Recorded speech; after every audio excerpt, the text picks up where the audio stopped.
Како што и самата библиска полука ве воведе, значи, имаме пред нас некои интересни денови. Живееме во библискиот господовиот прв месец Авив, бидејќи и овој месец, значи, новата месечина беше точно на понеделникот вечерта на 31. март, така да библискиот месец Авив целосно го покрива април. Ако вака продолжи, веројатно и мај ќе биде покриен, бидејќи би требало да има 29 дена овој месец, па потоа и мај ќе биде, односно 30, па бидејќи и април има 30, па и мај ќе биде покриен со вториот месец од еврејскиот старозаветен календар. И оно што е посебно интересно е, значи, бидејќи се споменаа празниците во полуката, дори Стразорица имаше потешкотија да извлече од вас одговор кои се тие последните два празника, кои што беа воведени после Вавилонското робство. Значи, тоа не беа празници заповедани од Господ во Мојсеевиот закон, значи Ханука и Пурим, туку беа воведени по Вавилонското робство заради историски настани во тоа време, периодот по Вавилонското робство. Еден од тие два настана, еднаш своевремено зборувавме за Пурим, некаде пред 2 години, ако не се лажи, имавме посебна проповед за тоа, но многу скоро кога зборував за 2300 вечери и утрини, зборувавме за Антиох IV Епифан, за разорувањето на светилиштето во тоа време, иако храмот не бил срушен буквално, но бил осквернет,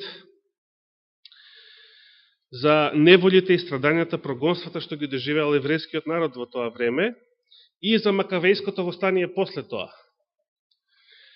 кое што воспоставило за кратко време, од прилика 1 век, независна израелска држава до потпаѓањето под римска власт.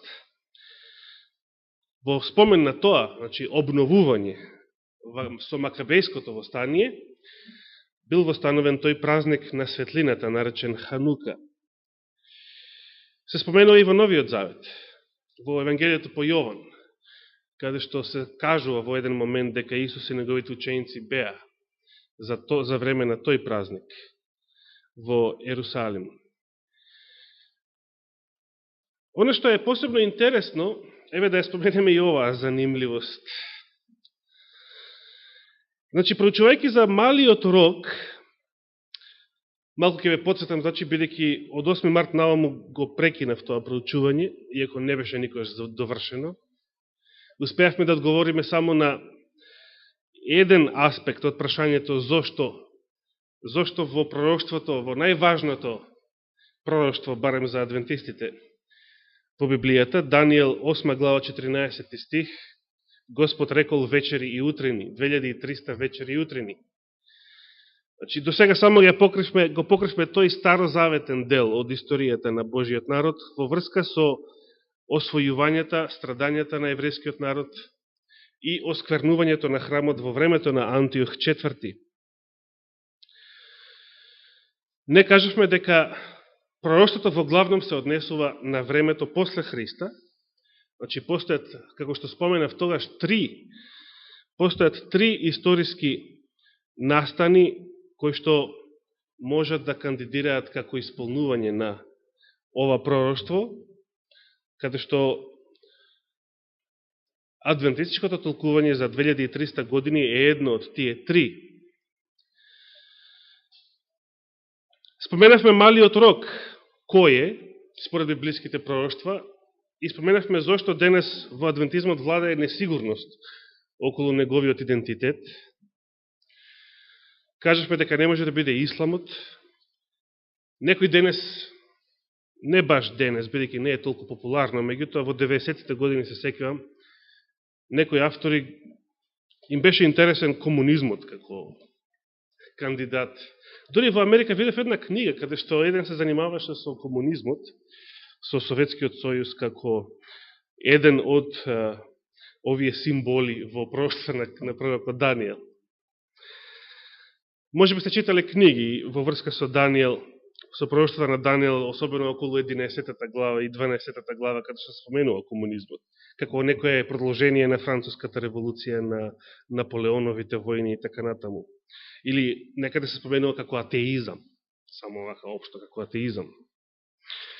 Денеска дали знаете што беше актуелно деновиве на интернет, актуелно сега, не дека повеќето луѓе се упатени во тоа што се случило. Меѓутоа, денеска се покажа дека комунистите воопшто не биле атеисти.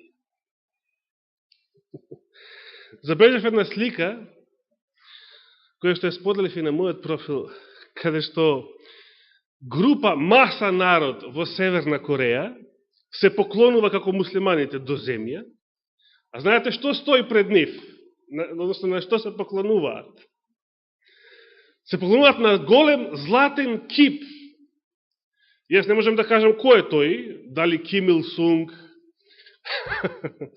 во превод, значи другарот Тито или Енвер Ходжа и така натаму. Значи, беа двајца всушност, имаше еден друг помал кип, веројатно синот. Требаше да има и трет, бидејќи сега се дедо, значи, татко и внук, наследна социјалистичка монархија. И интересно е што еден австралиски мисионер, кој што од кого јас ја превзедов сликата, вели, напише еден краток коментар, ме подсетува на Данијел 3 глава. Многу интересно.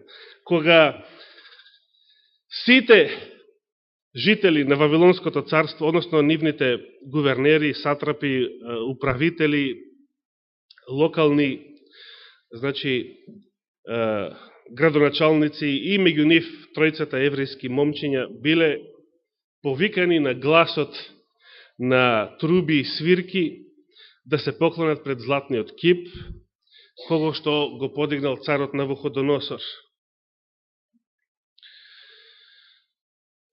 Пред да продолжиме во врска со ова пророштво и за малиот рог, нема да биде на одмет да споменам некои занимливости.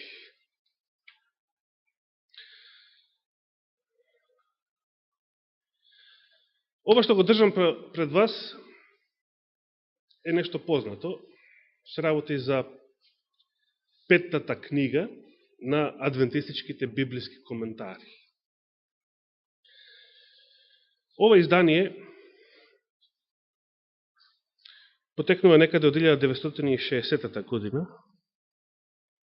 Постои едно ново издание на истите коментари од 96-та, каде што текстот значително не е променет.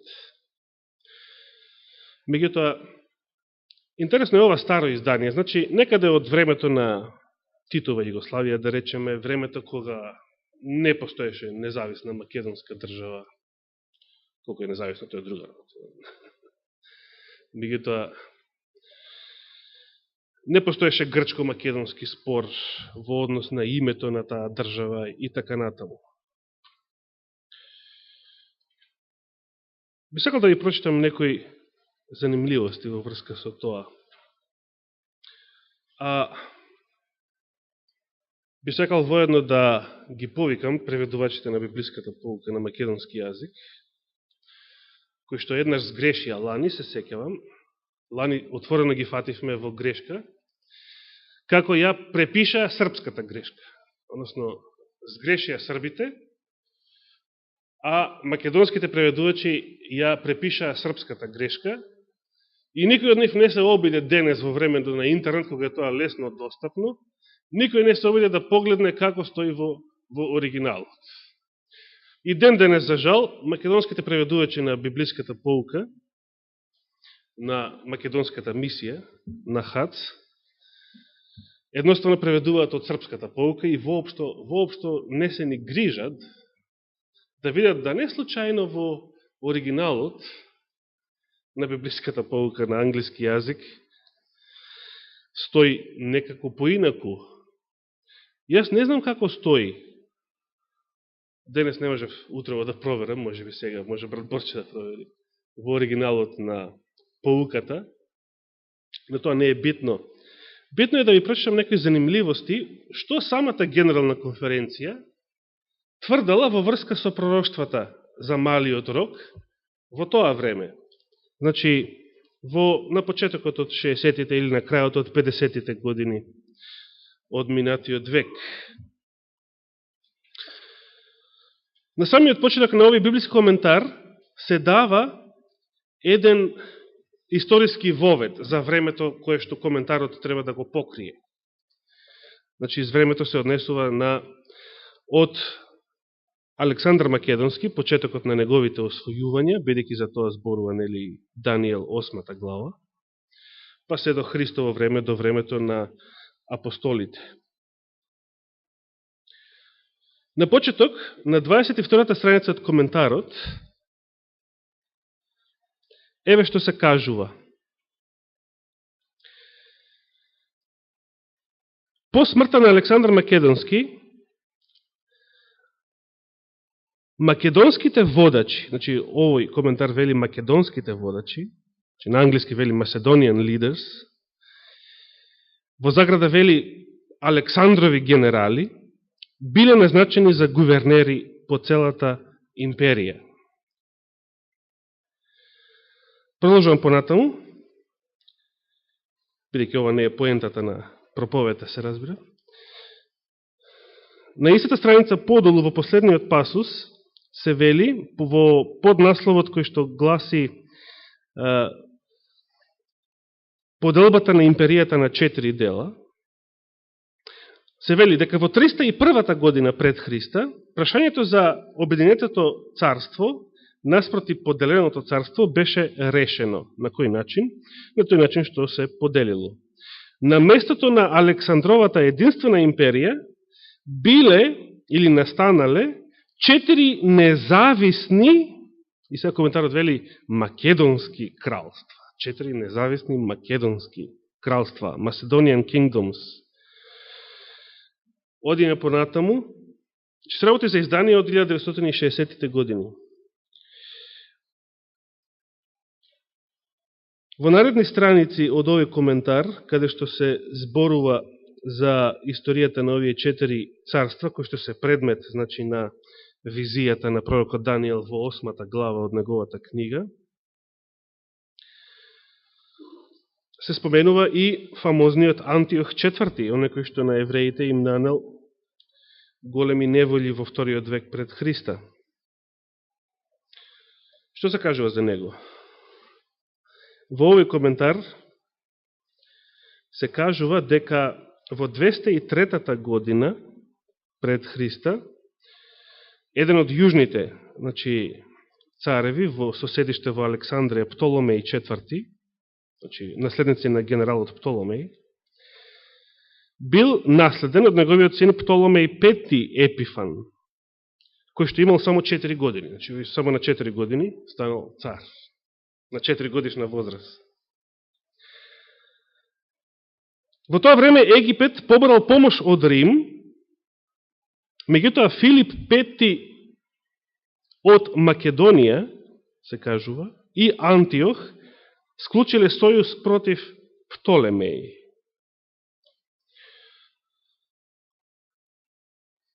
Продолжувам понатаму, но уште на едно место споменува овој Филип V дека е од Македонија, а најинтересен е делот во коментарите, каде што се зборува за освојувањата од страна на Рим, Римското царство, и како Римското царство, значи како четврто, го заменува Третото царство. И сега што се кажува тука? На 28-та страница од коментарот се кажува дека кога Антиох Епифан дошол, значи овој за кога зборувавме во Данијел 8 глава, како еден од оние кои што и евреите и христијаните го гледаат како малиот рог, меѓутоа тој не може да биде символот на малиот рог во сите поединости. Но се кажува Антиох Епифан кога дошол на власт 175-та година пред Христа, во тоа време Рим Римската република ја водела третата македонска војна. Значи, римските војни, војните што ги водела Рим, имаат називи. Например, велиме пунските војни, затоа што се водели против пуните, против Картагина, кои што биле потомци на старите феничани. Овој пат римските војни против Третото царство, кое што било поделено на 4 дела, во историјата се наречени македонски војни. Што би значило дека Третото царство е македонско, не? Но еве тоа конкретно се кажува тука. Во заграда пишува додека Рим бил зафатен со Третата македонска војна, во заграда пишува кое што донело крај на македонското царство во 168 година пред Христа. И уште само една занимливост од оваа тема.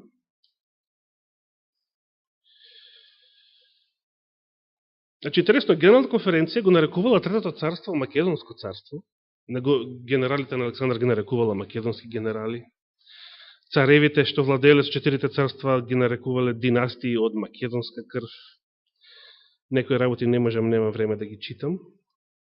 Но ова е многу интересно. Се цитира еврејскиот историчар од првиот век Јосиф Флавий на 30-та страница од библискиот коментар и видите што се кажува. Во врска со Антиох Епифан, значи, времето пред вториот век пред Христа, Јосиф Флавий вели дека обновата на храмот се случила на истиот ден кога 3 години пред тоа светата служба била прекината и на нејзино место воспоставена нечистата и извалкана форма на богослужение. Се мисли на она паганско богослужение кое што го наметнал со сила Антиох IV, затоа што тој наредил на жртвеникот, на жртвениот олтар во Ерусалимскиот храм да се принесе свиња на жртва, и тоа не на библискиот бог, се разбира, туку на богот Јупитер или Зевс. Пред 2 месеца споменавме дека времето кога била прекината таа служба навистина одговарала на 2300 вечери и утрини, вечерни и утрински жртви, но според македонскиот календар, според старомакедонскиот календар, не според еврејскиот календар. Понатаму се вели во овој текст, значи на 30-та страница од коментарот, за самиот храм, откако бил опустошен од страна на Антиох и така занемарен за цели 3 години, се кажува, ова Јосиф Флавий го поврзал со пророштвото на Данијел, но без да го идентификува кој е пророштво. Значи, без да каже дали мисли на 8 глава или на некоја друга, веројатно на таа. И сега коментарот, сакајќи да го критикува толкувањето на пророштвото кое што го дава Јосиф Флавий, а од него потекнуваат сите еден куп христијански толкувања и еврејски во врска со малиот рок. Сите тие велат Антиох IV е малиот рок. 2300 вечери и утрини се исполниле во негово време. И едноставно го затвораа тоа пророштво како да нема никаква врска со било кое идно време, со било кое време после Христа. Денеска во адвентизмот постојат мнозина кои што не веруваат во 2300 години, не веруваат во 1844 година. И тие мнозина не се само обични верници, претежно на запад, географски и на исток, во Австралија, например. Туку се и теолози, доктори по теологија, проповедници, професори на теолошки училишта и така натаму. Уште еднаш да споменам, пред 3 години, македонската мисија имаше гостин, официјален гостин, Данијел Дуда, по потекло од Словачка, како представник на трансевропската дивизија, за кој што во Белград, во Србија, отворено тврдат дека тој не верува во истражниот суд и во 1844 година. го прашав брат Саше, дали е вистина таа гласина што значи се од некои српски верници потекна, дека стварно тој човек така не верувал, и дали стварно студентите така ги учи и така влијае врз нив. И тој ми потврди дека е навистина ја мати водата, така беше неговиот одговор. Мнозина начело со доктор Дезмонд Форд веруваат и во адвентизмот денес дека Антиох IV е исполнител на пророштвото на Малиот рог, 2300 вечери и утрини, и дека тоа нема никаква врска со било кое идно време, со било кое време после Христа.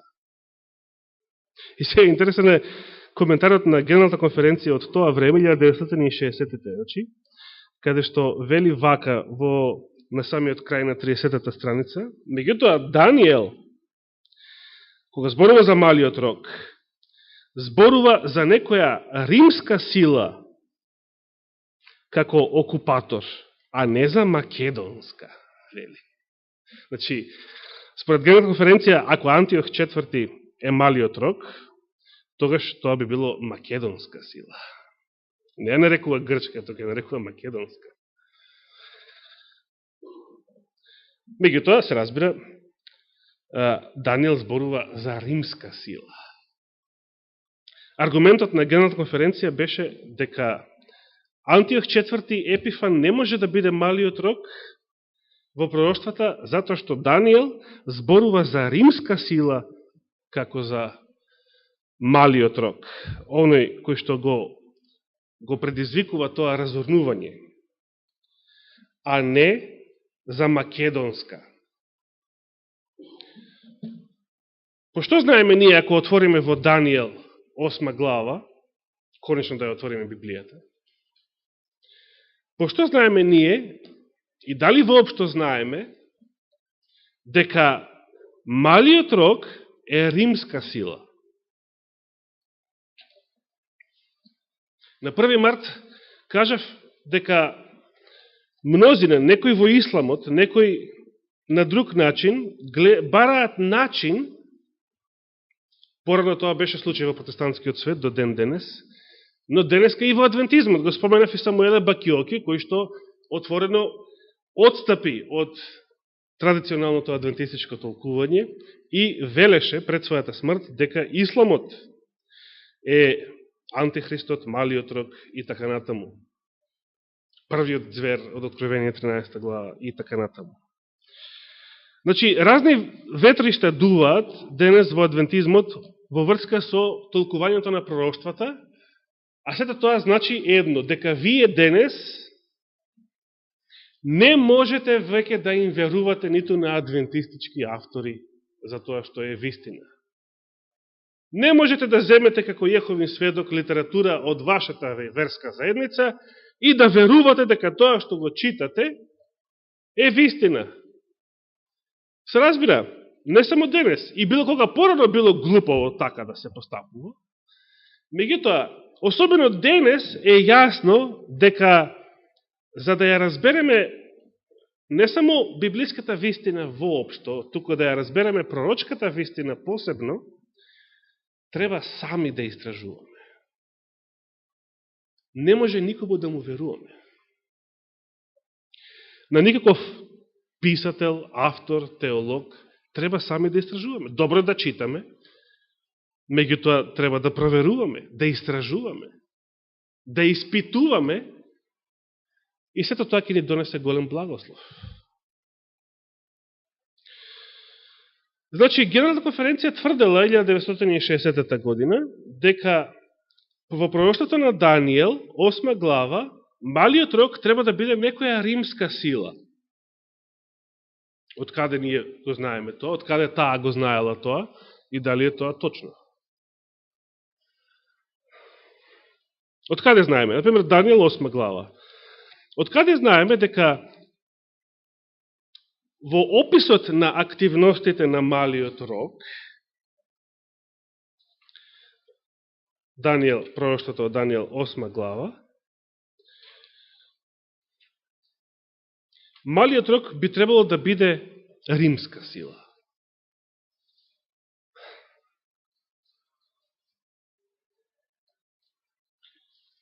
Например, малиот рог, како прво зашто е мал? Се вели дека во 8 стих, тогаш козелот, вели овој превод, или јарецот, многу се возгордеа, значи Александар Македонски. Но кога се засели, големиот рог му се скрши и на тоа место му изникнаа 4, свртени спрема 4 страни на светот. Така вели 8 стих, нели? Се што вели 9. И од едниот од нив излезе мал рог. Дезмонд Форд тврди врз основа на ова, и протестантите пред него, дека малиот рог штом извира, никнува или пораснува од едниот од овие 4 македонски рога, значи не може да биде Рим, туку мора да биде, да речеме, Антиох IV, некој од владетелите на 4 царства, на поделеното македонско царство.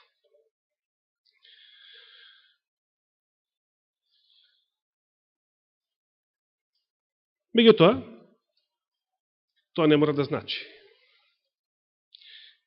Едно од 4 царства, а во 11 глава конкретно се кажува кој е тоа едно, тоа е Северното царство, за кое што станува збор, е царството на Селеук, едниот од 4 генерала, значи на Александар Македонски, и неговите наследници. И обично во историјата се споменува под името Сирија. Значи, иако било едно од македонските царства, како географски поим е Сирија. Како што велиме Јужното царство е Египет. Начело со Птолемејската династија. Од нив подоцна се раѓа и Клеопатра во времето на Јулиј Цезар, значи македонска принцеза.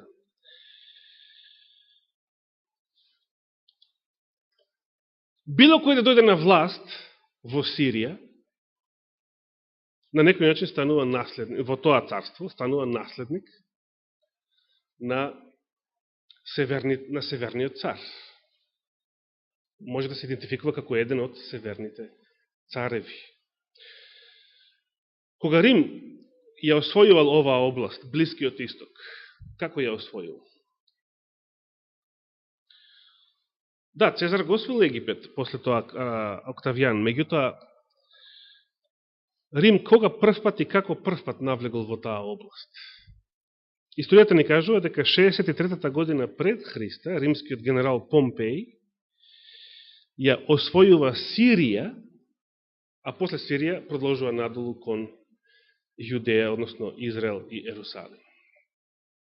Значи, како Рим влегува во пророштвото на северниот цар?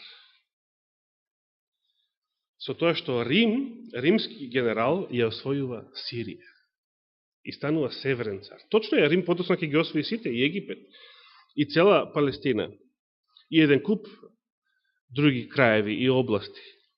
Меѓутоа, ако северниот цар бил географски Сирија, бидејќи е северно од Израел, затоа северен, јужниот цар бил јужен, затоа што е од Александрија, од Египет, јужно од Израел, тогаш кога Рим го ја освојува Сирија, станува северниот цар.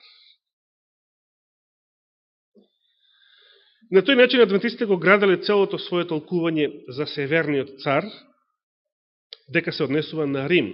Најнапред на паганскиот Рим, се разбира, а потоа како природен наследник на паганскиот Рим следува кој? Христијанскиот? Се разбира, не. Току папскиот Рим.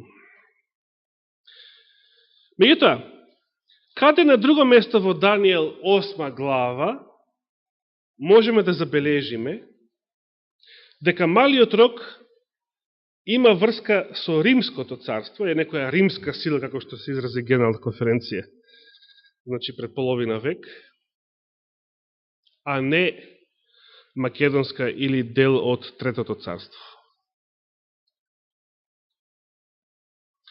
Данијел 8 глава. Што друго се кажува за малиот рог? 10 стих. Значи, ајде го прочитаме 9-тиот, значи, бидејќи не го прочитавме, односно, само малку го прочитавме, од едниот од нив излезе мал рог, кој нарасна многу спрема југ и спрема исток и спрема ветената земја. И сега, па се издигна до небесната војска, собори на земјата дел од таа војска и од звездите и ги смачка.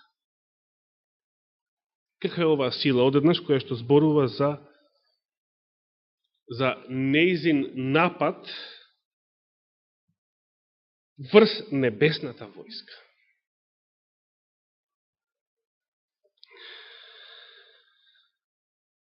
Може да постојат различни толкувања на ова. Некои велат евреите биле Божи народ, значи небесен народ. Па со самото тоа што ги нападнал евреите, ја нападнал небесната војска.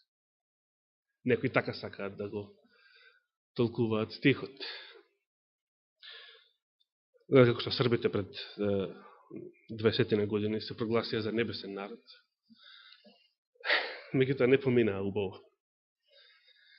На крајот од сите тие југословенски војни, со се Косовската на крај. Евреите биле, навистина, Божи народ, избран народ, небесен народ, меѓутоа не поминали убаво.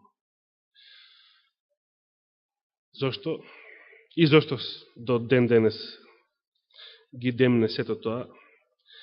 Затоа што сите тие прогонства, проклетства, затоа што не биле верни, го оставиле Господовиот завет. Во Данијел 11 глава конкретно се кажува некои што ќе работат против Светиот завет.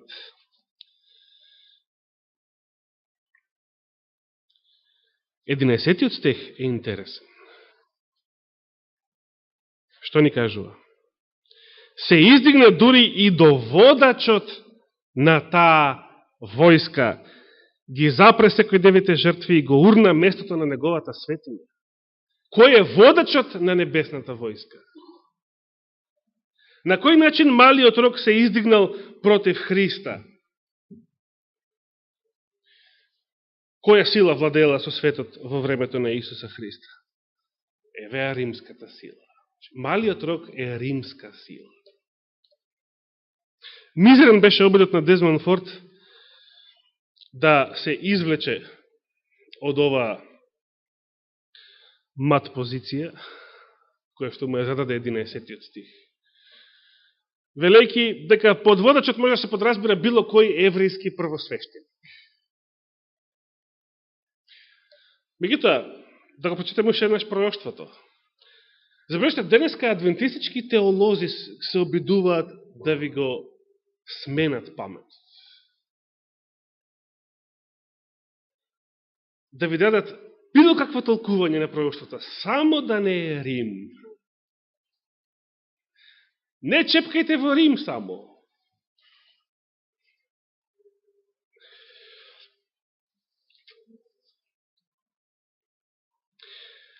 Значи, да го прочитаме уште еднаш. Се издигна малиот рог, значи, пред тоа што се вели дека нараснал многу према југ, спрема исток и спрема ветената земја. Потоа се вели, значи, југ, Рим ја освојува Картагина. Тука почнува да се шири. Значи, прво со југ. Спрема исток, значи, следуваат Македонија, Грција, денешна Турција, Сирија и ветената земја, Израел. 10 стих. Па се издигна до небесната војска. Значи, малиот рог е нешто посебно, бидејќи ја напаѓа небесната војска. Собори на земјата дел од таа војска и звезди, и од звездите и ги смачка. Може да се прифати, се разбира, бидејќи не може да војува било која земска сила против господовите ангели и господовите ангели да имаат загуби во таква битка. Може да се прифати дека под небесната војска се подразбира Божиот народ, начело со неговите свештеници, првосвештеникот и така натаму, и сите маченици кои што заради верата настрадале од овие прогонства. Меѓутоа, кога се вели дека се издигна и до водачот на таа војска. Кој е водачот на небесната војска? Тоа не може да биде било кој еврејски првосвештеник.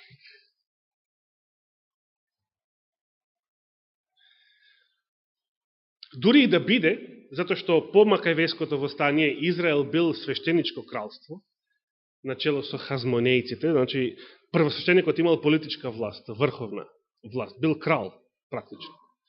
Синедрионот имал политичка власт. Начело на Синедрионот се наоѓал првосвештеникот. И во времето на Христа е така, само што Синедрионот и првосвештеникот немаат политичка власт, туку ја има Пилат. И сега Синедрионот може да осуди некого на смрт, но не може да ја спроведе таа казна, ако римското право или римскиот суд не ја потврди.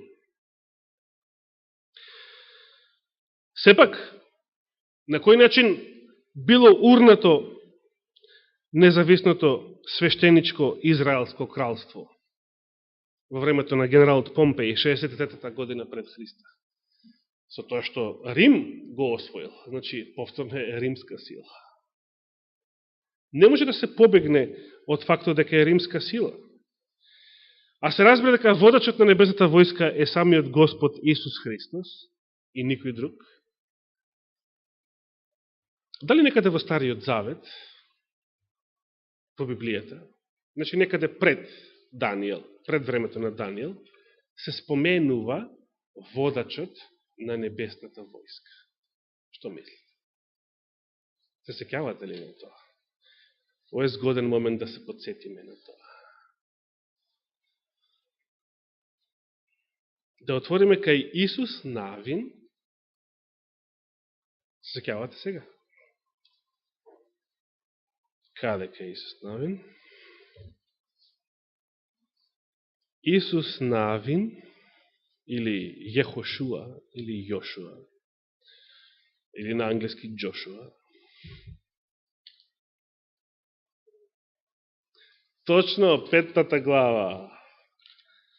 Пер се заслужува поклон вечерва. Брат Борче ќе се погрижи за тоа.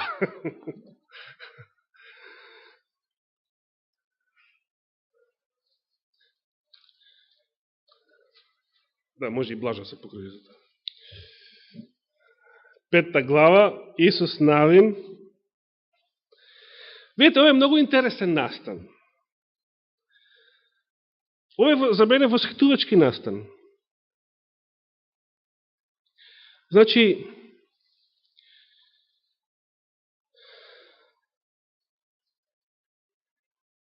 откако втората генерација израелци, што биле родени во пустинята, по Божја заповед биле обрежани, од вториот стих гледаме па надолу, од страна на Исус Навин,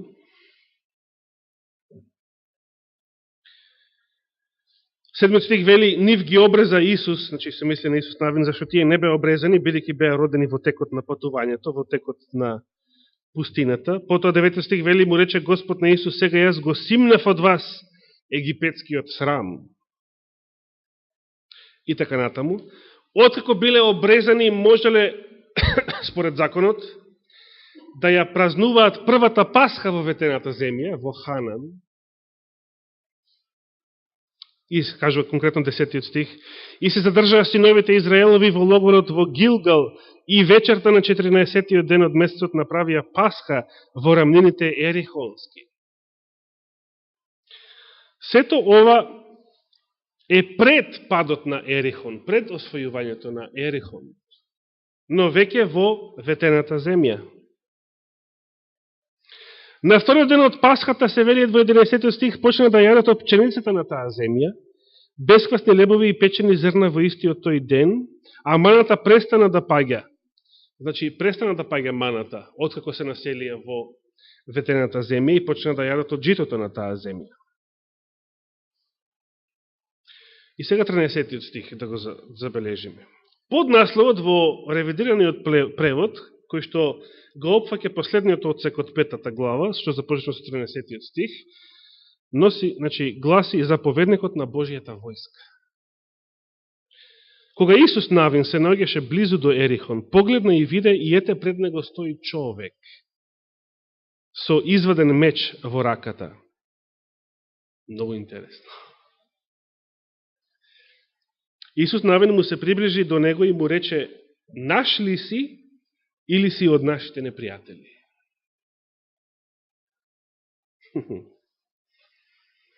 Како изгледал овој човек, за да му биде поставено вакво прашање? Изгледал како воено лице, во полна војна опрема. Меѓутоа бил непознат, не било нешто чудно, не изгледал како некој од израелската војска. Имало нешто посебно. Значи, наш ли си или од нашите непријатели? Тој му одговори: не. Јас сум водачот на војската Господова, сега дојдов овде. Замислите каков одговор. Што се случува кога Исус Навин го слуша овој одговор од ова непознато лице? Дали Израелец ќе падне ничкум да се поклони пред било што и било кој, ако тој некој не е Јахве, Господ? Дали тоа би го направил еден таков верен Господов слуга, како што бил Исус Навин? Не само тоа, туку овој водач на војската Господова, значи, ајде го довршим 14 стих, Исус падна ничком на земја, се поклони и му рече: што ќе му заповедаш на својот слуга? Значи, како што би рекле денес, ви стојам под ваша команда, под ваша заповед, Господине. И што му заповеда водачот? Водачот на војската Господова му рече на Исус: собој ги обувките од нозете своји, бидејќи местото на кое што стоиш е свето. Кој ги кажал прв пат овие зборови и кому му ги кажал? Некој што себе си се представил како јас сум, ги кажал прв пат овие зборови во Излез 3 глава, на никој друг, туку на предходникот на Исус Навин, на големиот Мојсей, во жбунот кој што гори.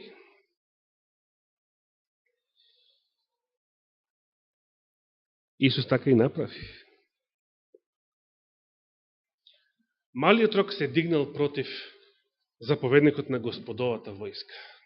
Се дигнал против никој друг, туку против Божиот син. Како тоа го направил малиот рок? На тој начин што прво Исус бил распнат и осуден од римското право, претходно и од еврејското, сосема неправедно, на смрт.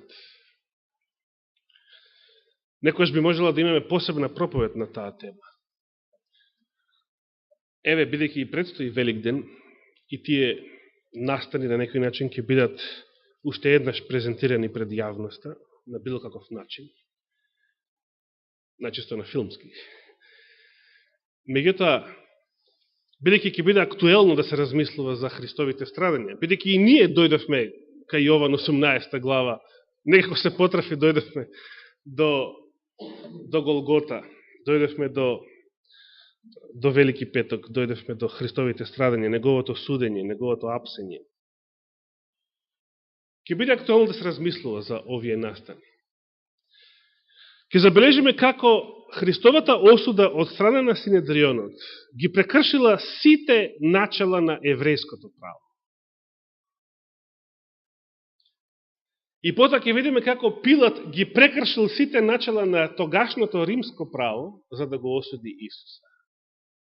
Малиот рок, значи, се дигнал против Исуса на тој начин што Исус бил распнат во Христово време. Во времето на Рим, поточно. Дали тоа е единственото што го направил малиот рок? Понатаму се вели дека што направил малиот рок? Му ја одзел на Христа секојдневната жртва, иако тука зборот жртва е додаден, не стои во оригинал. и го разорил, го урнал местото на неговото светилиште.